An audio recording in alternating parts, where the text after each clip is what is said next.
Okay, hello everyone. मैं Abhijit Mudgal. You can also call me Mudgal sir, or my friends call me Professor Saab. And this is my introduction. I am doing MBBS at Government Medical College Satna, and I got 74% marks in my first prof examination.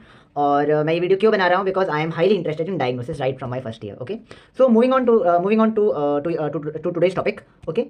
तो अपना आज का topic क्या है? Diagnosis of anaemia. Diagnosis of anaemia is your life saver long answer. अलग अलग universities में कहीं पे 15 मार्क्स का अनीमिया का क्वेश्चन आता है, कहीं पर 20 मार्क्स का अनीमिया का क्वेश्चन आता है, कहीं पर 10 मार्क्स का आता है. आपके ये वाइवा में बहुत इंपॉर्टेंट है.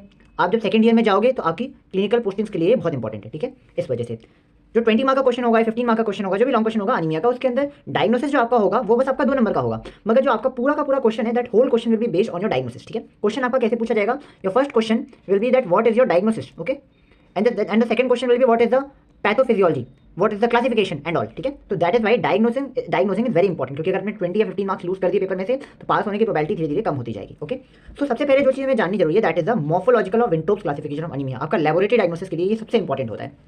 इसके अंदर ऑल्दो मेरी आदत नहीं है कि मैं टेबल्स पढ़ूँ, बट मैं आपको बस बेसिक एक टर्म है जो आपको जानने जरूरी है. The term normostatic, macrostatic and microstatic. Normostatic is normo and static, means जो सेल का साइज है वो नॉर्मल है. ओके, कौन से सेल का साइज? आरबीसी का साइज. मैक्रोस्टेटिक का मतलब जो आपका सेल है उसका जो साइज है वो बड़ा है, दिस इज मैक्रोस्टेटिक. एंड माइक्रोस्टेटिक में जो सेल का साइज है वो कैसा है? छोटा है. ठीक है, और क्रोमिक मीन्स कलर. अब अगर आप देखो कलर किससे आता है, अगर आप अपनी बेसिक क्लासेस याद करो, आरबीसी को रेड कलर कौन दे रहा है? उसका पिगमेंट दे रहा है, हीमोग्लोबिन दे रहा है. ठीक है, तो अगर हीमोग्लोबिन का कंटेंट जो है आपका उसके ऊपर डिपेंड करता है, आरबीसी क्या है वो मैं आपके पैरामीटर्स में बताऊंगा. अगर आरबीसी का कलर नॉर्मल है तो दिस इज नॉर्मोक्रोमिक. आरबीसी का कलर अगर फेडेड है तो दिस इज हाइपोक्रोमिक. ठीक है, अब मैं आपको बताता हूँ कि हाउ टू जज. केवल आप एक लैबोरेटरी रिपोर्ट देखकर बताएंगे कैसे कि नॉर्मोक्रोमिक क्या है, मैक्रोस्टेटिक क्या है, माइक्रोस्टेटिक क्या है, नॉर्मोक्रोमिक क्या है, हाइपोक्रोमिक क्या है. ठीक है, इसके लिए आपके कुछ आरबीसी इंडाइसेस होते हैं. ठीक है, ये मैं यहाँ पर लिख दे रहा हूँ, आरबीसी इंडाइसेस. आरबीसी इंडाइसेस में आपको क्या क्या पढ़नी है? आपको फिलहाल आपको केवल डायग्नोसिस बनाने के लिए 2 चीज़ जरूरी है. एक चीज़ है मीन कॉर्पस्कुलर वॉल्यूम, एक है आपका मीन कॉर्पस्कुलर हीमोग्लोबिन. ठीक है, मीन कॉर्पस्कुलर वॉल्यूम जो होता है आपका, इसकी जो रेंज होती है आपकी वो होती है फ्रॉम 78 टू 94 फेंटोलीटर. ओके, और आपका जो मीन कॉर्पस्कुलर हीमोग्लोबिन होता है इसकी बेसिकली कितनी होती है? ये आपकी होती है 28 टू 32 पिकोग्राम्स. ठीक है, तो अगर आपका जो आरबीसी है उसका एमसीवी मीन कॉर्पस्कुलर वॉल्यूम इस रेंज में है तो दिस इज नॉर्मोस्टेटिक. अगर इससे छोटा है सो इट इज माइक्रोस्टेटिक, और अगर इससे बड़ा है सो इट इज मैक्रोस्टेटिक. ठीक है, अगर आपका जो एनसीएच है वो इस रेंज के अंदर है इसका मतलब इट इज नॉर्मोक्रोमिक. अगर इस रेंज से छोटा है इसका मतलब इट इज हाइपोक्रोमिक. ठीक है, हाइपरक्रोमिक नहीं होता है, ये आपका प्रैक्टिकल का पार्ट है, आपको पढ़ाया जाएगा. ठीक है, तो हम आते हैं आपको मोस्ट कॉमनली. अच्छा, ये वाला टेबल जो है मेरी रिक्वेस्ट है पॉज करके एक बार ये पूरा का पूरा टेबल आप पढ़ लीजिए, नेसेसरी है पढ़ना. ठीक है, अब हम आते हैं कि कॉमन क्वेश्चंस क्या क्या होता है. आपके पास में कॉमन क्वेश्चंस आपको मिलेंगे आयरन डेफिशिएंसी अनीमिया के, मेगैलोब्लास्टिक अनीमिया के, पर्नीशियस अनीमिया के, या थोड़ा रेयर जो क्वेश्चन मिलते हैं G6PD डेफिशिएंसी, हिमोरेजिक अनीमिया के. जो सबसे कॉमन आपको अनीमिया मिलेगा वो आपको मिलेगा आयरन डेफिशिएंसी अनीमिया में. आयरन डेफिशिएंसी अनीमिया में आप जो सबसे कॉमन फीचर ये दिखाई देंगे आपको कि जो मिडिल एज फीमेल है, मिडिल एज फीमेल आपको दिखेगी पेशेंट. जब भी आपके पास पेशेंट आ रहा है हिस्ट्री ऐसे आती है कि एन इतना ईयर ओल्ड मेल, इतना ईयर ओल्ड फीमेल, तो आपको आयरन डेफिशिएंसी में मिडिल एज की फीमेल दिखाई देंगी. और आप जब इस क्वेश्चन को आगे पढ़ेंगे तो लैबोरेटरी डायग्नोसिस के अंदर आपको माइक्रोस्टेटिक हाइपोक्रोमिक अनीमिया मिलेगा. ठीक है, माइक्रोस्टेटिक हाइपोक्रोमिक का अनीमिया मिलेगा. अगर आप मेगैलोब्लास्टिक अनीमिया देखेंगे इसमें आप गौर फरमाइए, मेगैलोब्लास्टिक. ठीक है, इसका मतलब पहली बात तो यहाँ टर्म है ब्लास्ट आपका प्रिमिटिव सेल होता है, और मेगैलो मतलब साइज बड़ा होना. ठीक है, अगर आप याद करो, अगर आपने एरिथ्रोपोइसिस पढ़ी होगी तो आपने देखा होगा जो प्रिमिटिव आरबीसी होता है वो बड़ा होता है, धीरे धीरे उसका जो साइज है वो छोटा होता जाता है. पहले वाला क्या होता है? न्यूक्लिएटेड होता है, फिर धीरे धीरे उसका जो न्यूक्लियस होता है वो गायब होता जाता है. तो अगर आपके आरबीसी के मैच्योरेशन के अंदर प्रॉब्लम आएगी तो क्या होगा? आपका प्रिमिटिव सेल होगा और बड़े बड़े से सेल्स होंगे. तो this is basically megaloblastic anaemia. ये किस वजह से होता है? आपका B12 या फिर आपका फोलिक एसिड की डेफिशिएंसी की वजह से होता है. ठीक है, अगर आपको मेगैलोब्लास्टिक अनीमिया मिलेगा तो इसमें आपको क्या क्या फीचर मिलेंगे? सबसे पहले तो आपको जो न्यूट्रिएंट इंटेक मिलेगा पेशेंट का वो कम मिलेगा, या फिर आपको जो पेशेंट मिलेगा वो अल्कोहलिक पेशेंट मिलेगा. Why alcoholic? क्योंकि पहली चीज़ क्या होती है, जो लोग बहुत अल्कोहलिक लोग होते हैं, जब अगर आपने इतनी अल्कोहल ले ली है पेट में जगह कहाँ बचेगा? मैं सिंपल टर्म्स में बताऊँ. ठीक है, तो इस वजह से उनका न्यूट्रिएंट इंटेक अपने आप ही कम होता है. उसके अलावा जो अल्कोहल होता है वो बहुत सारे आपके जो न्यूट्रिएंट्स होते हैं उनकी जो अब्जॉर्प्शन होती है, अब्जॉर्प्शन को भी कम करता है. इस वजह से भी आपको ये मिलता है कि अल्कोहलिक जो पेशेंट होते हैं उनके अंदर मोस्टली आपको न्यूट्रिएंट्स की, विटामिन की डेफिशिएंसी ज़्यादा मिलती है. और इसके अंदर क्या होगा? क्योंकि आरबीसी के मैच्योरेशन में प्रॉब्लम आ रही है तो इस वजह से क्या है कि आपका जो सेल का साइज है वो बड़ा है, so it is a macrostatic anaemia. अगर यहाँ पे आप याद करो आपका ये जो मैक्रोस्टेटिक अनीमिया थे इसमें क्या आ रहा था? आपका विटामिन B12, फॉलिक एसिड या इंट्रिंसिक फैक्टर अभी मैं आपको बताता हूँ. उसके अलावा जो बहुत मेन फीचर है इन अनीमियास का कि आपको इसमें न्यूरोलॉजिकल मैनिफेस्टेशन दिखेगा. न्यूरोलॉजिकल मैनिफेस्टेशन क्या है? आपको क्वेश्चन में दिया रहेगा कि पेशेंट को लॉस ऑफ सेंसेशन है, या पेशेंट को टिंगलिंग सेंसेशन है, मोटर में कोऑर्डिनेशन में प्रॉब्लम है, इस तरीके के आपको सिम्टम पेशेंट के अंदर दिखाई देंगे. अब अगर आप आएंगे पर्नीशियस अनीमिया के अंदर, see pernicious anaemia is also megaloblastic anaemia, ठीक है। बट पर्निशियस अनीमिया के अंदर एक फीचर क्या है कि pernicious anaemia is basically an autoimmune. Why autoimmune? क्योंकि अगर आप अपनी पुरानी क्लासेस को याद करें, आपकी पैराइटल सेल या ऑक्जेंटिक सेल में से इंट्रिंसिक फैक्टर रिलीज होता है। ये इंट्रिंसिक फैक्टर क्या है? ये इंट्रिंसिक फैक्टर एक ऐसा फैक्टर है जो विटामिन B12 का अब्जॉर्प्शन कराता है। अब जैसा कि मैंने बताया, अगर B12 कम होगा तो मैचुरेशन कम होगा, तो क्या होगा आपका आपकी जो ये है आपका जो अनीमिया है आपका जो आरबीसी उसमें वो नहीं होगा, मैचुरेशन नहीं होगा, आपका मेगालोब्लास्टिक होगा। तो इस वजह से पर्निशियस अनीमिया में आपके इंट्रिंसिक फैक्टर के अगेंस्ट में एंटीबॉडी बनी, और इसके अंदर भी क्या आपको दिखाई दिया, आपको मैक्रोसाइटिक अनीमिया दिखाई दिया, और आपको क्या हुआ, आपको न्यूरोलॉजिकल मैनिफेस्टेशन दिखाई दिए। और इसके अंदर कहीं ना कहीं आपको क्या होगा, आपको गैस्ट्रिक मैनिफेस्टेशन दिख भी सकते हैं, नहीं भी दिख सकते, क्योंकि कई बार क्या होता है जो आपकी गैस्ट्रिक लाइनिंग इरोड होती है उसके वजह से भी क्या होता है कि आपका जो इंट्रिंसिक फैक्टर होता है वो कम सेक्रेट होता है, ठीक है। तो अगर आपकी इंट्रिंसिक फैक्टर की बात आई तो आपका क्या आ जाएगा, पर्निशियस अनीमिया आ जाएगा। पर्निशियस अनीमिया और मेगालोब्लास्टिक अनीमिया पहचानने में कई जगह कंफ्यूजन होता है, पर अभी जैसे मैं क्वेश्चन कराऊंगा, क्वेश्चन करने के बाद में मैं आपको बता दूंगा कि how to differentiate megaloblastic anaemia with your pernicious anaemia. अब आपको जो थोड़े लेस कॉमन केसेस मिलते हैं, it is like G6PD deficiency anaemia और हीमोरेजिक अनीमिया। तो what is G6PD? G6PD is what, glucose 6 phosphate dehydrogenase deficiency, ठीक है। बेसिकली क्या होता है, अगर आप याद करो, आपके आरबीसी मेम्ब्रेन की इंटीग्रिटी मेंटेन करने के लिए क्या मिलता है आपको, वहां पे आपको एक सब्सटेंस मिलता है जिसको हम कहते हैं ग्लूटाथियोन। बेसिकली क्या है कि अगर मैं शॉर्ट टर्म्स बताऊं, थ्योरीज आप पढ़ लेना कि जो G6PD डेफिशिएंसी है ना, इसके वजह से क्या होगा, आपका ग्लूटाथियोन जो है, ग्लूटाथियोन नहीं बनेगा, और क्या होगा कि बेसिकली आपका ग्लूटाथियोन जो है वो रिड्यूस फॉर्म में, G6PD बेसिकली क्या करता है, ग्लूटाथियोन को रिड्यूस फॉर्म में रखता है। जब आपका ग्लूटाथियोन रिड्यूस फॉर्म में नहीं होगा तो क्या होगा, आपकी जो आरबीसी मेम्ब्रेन है उसकी इंटीग्रिटी नहीं बनी रहेगी, इस वजह से क्या है, आरबीसी जो है वो टूट जाएगा। इसकी वजह से आपको पेशेंट को हीमोरेटिक अनीमिया देखने को मिलेगा। हीमोरेजिक अनीमिया भी ऑल नो कि ज़्यादा खून बह गया, इसकी वजह से अनीमिया हो गया, इन सिंपल टर्म्स, ओके। तो बेसिकली इनको अगर आपको पहचानना है तो G6PD डेफिशिएंसी अनीमिया आपको अगर दिखेगा तो हमेशा आपको पेशेंट की हिस्ट्री मिलेगी, उसके अंदर आपको या तो पुरानी हिस्ट्री मलेरिया की मिलेगी या कैंसर की मिलेगी। क्योंकि अगर हम कॉज पे आए तो बेसिकली क्या होती है, आपकी जो एंटी मलेरियल ड्रग्स होती हैं, एंटी मलेरियल ड्रग्स या आपकी जो एंटी कैंसर ड्रग्स होती हैं, एंटी कैंसर ड्रग्स बेसिकली क्या करती हैं, इन्हीं का एक एडवर्स इफेक्ट होता है, इन्हीं का एक साइड इफेक्ट होता है कि बेसिकली पेशेंट के अंदर आपको G6PD की डेफिशिएंसी मिलती है। अगर आपको हीमोरेजिक मिलेगा तो बेसिकली केवल वो सिचुएशन को देखना है कि खून ज़्यादा बहा है, खून कहाँ ज़्यादा बहा है, अगर ट्रॉमा हो गया है। इनके मैं आपको क्वेश्चन नहीं कराऊंगा क्योंकि ये रेयर होते हैं, और ये केवल एक हॉल मार्क है। अगर आपको ये दिख रहा है पेशेंट के अंदर तो आप अपने आप समझ जाओ कि आपको किस चीज़ का अनीमिया है, ठीक है। अब मैं आपको 3 क्वेश्चन दिखाऊंगा, okay. I will be showing you 3 questions, question number 1, question number 2 and question number 3, okay. आपको पहले तीनों क्वेश्चंस को पढ़ना है, तीनों क्वेश्चंस को पॉज करना है, और उसके बाद में जो मैंने ये आपको क्राइटेरिया बताया है, इस क्राइटेरिया के अकॉर्डिंग आपको बेसिकली पहले खुद डायग्नोस करना है कि ये अनीमिया कौन सा है, ठीक है। उसके बाद मैं पढ़ के आपको डायग्नोस करवाऊंगा कि how will you get what type of anaemia this particularly is, okay. ये है आपका क्वेश्चन नंबर 1, क्वेश्चन पूरा का पूरा पढ़ लीजिए, क्वेश्चन को पॉज करिए और अपनी कॉपी में लिख लीजिए आंसर, क्वेश्चन नंबर 1 का आंसर ये, ठीक है। This is your question number 2, question को पढ़िए, पॉज करिए और उसके बाद में लिख लीजिए आपका आंसर क्या है। क्वेश्चन नंबर 3 पढ़िए, पॉज करिए, डायग्नोसिस बनाइए, कॉपी में लिख दीजिए, ओके। आई थिंक अभी तक आपने क्वेश्चंस पढ़ लिए होंगे, ठीक है। तो अब मैं आ रहा हूँ आपके फर्स्ट क्वेश्चन पे। आपका पहला क्वेश्चन कहता क्या है, a 40-year-old woman presents to your clinic with complaints of increasing fatigue, weakness and shortness of breath over past 2 months, ठीक है। फीमेल है, मिडिल एज है और क्रोनिक है, क्योंकि 2 मंथ्स का इसमें आपको ड्यूरेशन दी हुई है। She reports difficulty in walking, occasional tingling and numbness in her hands and feet. तो यहाँ पे हमको ये क्या दिख रहा है, this is a neurological manifestation, ठीक है। टिंगलिंग सेंसेशन बताया था ना। She has notice difficulty in balance and coordination again, and she is been following vegetarian diet and has been avoiding animal product since last 3 years, okay. तो यहाँ पे आपको क्या मिल रहा है, यहाँ पे आपको एक न्यूट्रिशनल कॉम्प्रोमाइज मिल रहा है, ठीक है।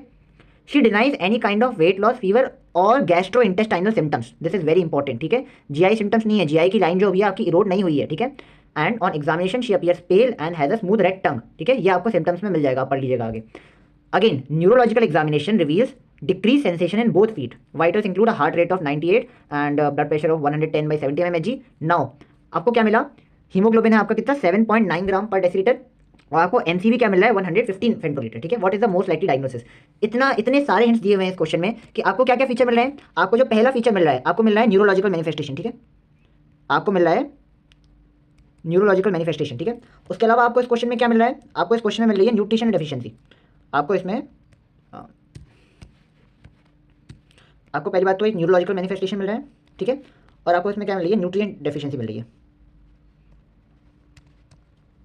ठीक है। उसके अलावा आप सबसे बड़ा हिंट देखो, लैबोरेटरी हिंट, आपका जो एमसीवी है वो कितना है, आपका एमसीवी है 115 इज मोर देन 92, ठीक है। तो ये कौन सा अनीमिया है, this is a macrocytic anaemia, ठीक है। अब मैक्रोसाइटिक अनीमिया में क्या क्या, अगर आपका मैक्रोसाइटिक है तो बेसिकली क्या क्या चीज़ें हो सकती हैं, पेशेंट के साथ में क्या हो सकता है, पेशेंट को ये दिखेगा कि आपको जो मैचोरेशन होना था आरबीसी का, कहाँ के मेरा रेड कलर, आपका ये जो आरबीसी का मैचोरेशन होना था, ये मैचुरेशन कहीं ना कहीं स्टॉप हुआ है। तो मैचुरेशन स्टॉप होने की वजह से क्या हुआ कि बेसिकली सेल का साइज बढ़ा हुआ है। तो ये किस वजह से हो सकता है, either vitamin B12 deficiency anaemia हो सकता है, या फोलिक एसिड डेफिशिएंसी एनीमिया हो सकता है, ठीक है। So it is basically megaloblastic anaemia. So this is what, this is megaloblastic anaemia. अगर आपने मेगैलोब्लास्टिक एनीमिया लिखा था तो very good, you are on right path, ठीक है। उसके अलावा अगर मैं और डिटेल बोलूँ, अगर मुझे बोलना हो तो मुझे क्या दिख रहा है पेशेंट के अंदर कि हमारी जो पेशेंट है she is been avoiding what, she is been avoiding animal products, ठीक है। एनिमल प्रोडक्ट्स अवॉइड करने से क्या हमको पता चलेगा, विटामिन B12 होता है एनिमल प्रोडक्ट्स में, वेजिटेरियंस में डेफिशिएंसी होती है। So probably this is a case of vitamin B12 deficiency anaemia. Although इसको कंफर्म करने के लिए हम B12 की वैल्यूज कितनी है उसका टेस्ट करते हैं, ठीक है। इसकी बिटवीन 200 एंड 900 वैल्यू होती है, वो मैंने नहीं दिया है, मगर आपको क्वेश्चन में दे दी जाती है जिससे आपको एक हिंट मिल जाए। So how I am differentiating it with pernicious anaemia, अभी मैं बताऊंगा। So this is your second case. इसके अंदर आपको क्या दिख रहा है कि your patient is 45-year-old female presents to your complain with your clinic with the complaints of fatigue, weakness and numbness in her hands, ठीक है। नंबनेस इन हर हैंड्स कहीं ना कहीं आपको दिख रहा है, it is also neurological manifestation. She reports difficulty with balance and walking. Again on physical examination she is pail, basically आपको क्या क्या कहना चाह रहा है, पैलर प्रेजेंट है, ठीक है। And you note a smooth shiny tongue. Her neurological examination reveals diminished proprioception and vibratory sensation in lower extremities, ठीक है। Her haemoglobin level is 9.5 and MCV again 115 femtolitre. यहाँ पे आपको क्या क्या फीचर दिख रहे हैं, पहला फीचर आपको दिख रहा है neurological manifestation, this is a neurological manifestation, these all are neurological manifestation, ठीक है, नॉर्मल नहीं है ये। उसके अलावा आपको क्या दिख रहा है, हीमोग्लोबिन कम है, और आपको क्या दिख रहा है कि बेसिकली 115 इसका क्या है, इसका एमसीवी है। अगेन क्योंकि एमसीवी 115 है, 115 is also more than what, is also more than 94, ठीक है। अनीमिया तो साफ साफ पता चल रहा है और न्यूरोलॉजिकल मैनिफेस्टेशन है, मगर this is basically a case of pernicious anaemia, क्योंकि इसके अंदर क्या है, इसके अंदर कहीं भी आपको ये नहीं दिया हुआ है कि पेशेंट को, आपको क्या है, पेशेंट को न्यूट्रिशनल डेफिशिएंसी है, ठीक है। Although pernicious anemia is also megaloblastic anemia, but pernicious anemia is not due to nutritional deficiency, okay. Pernicious anemia is due to intrinsic factor deficiency, ठीक है।